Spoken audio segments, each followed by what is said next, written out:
So, mga kabengbeng, test unit po tayo para kay Sir Byron ng Muñoz, Nueva Ecija. So, ito po yung kanyang unit. ENC 624. Yan po. Yan. So, may owner's manual, sir. Ito yung ating mahiwagang sticker. Sabi muna natin. At yung freebies mo. Yan. Ito po yung charger nya. Ito po yung iyong battery. Okay. Ang iyong magazine. At siyempre ito po ang iyong unit. ENC 624. So lagyan natin ng balat, sir. So ang paglalagyan ng bala, sir, yan, nilagyan ko na. Dito mo lalagyan ng bala. Tapos kamot ka lang sa ilalim. Ito.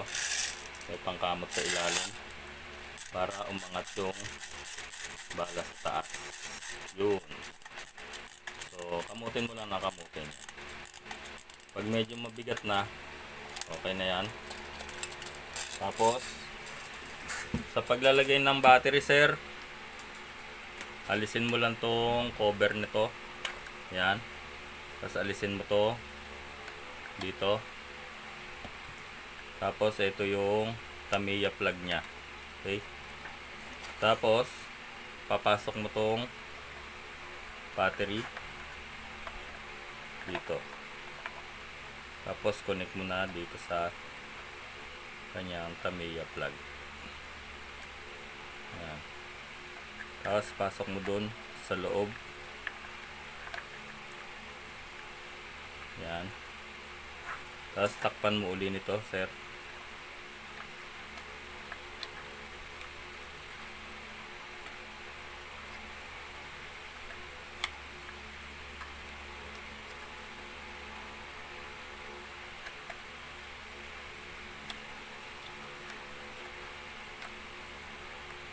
Ayaw pumakip.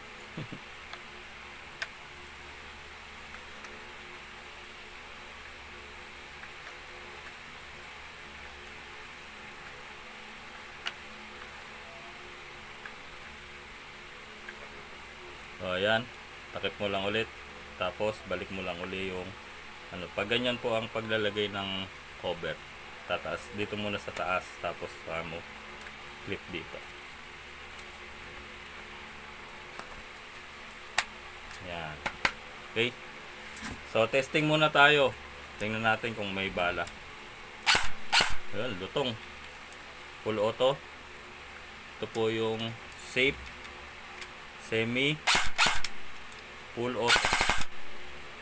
Lutong ah. Okay. Tabi muna natin yung box. Testing tayo. Doon tayo sa ating special target. Special target. So ito po yung magazine. Okay. Salpak mabuti. Kamot pa ng konti. Okay. Tapos semi-auto tayo. Yun, no. Full auto.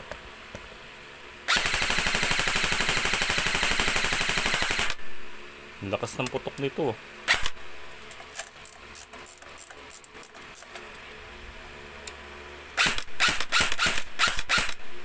Bagay, naka-sound blaster kasi ito na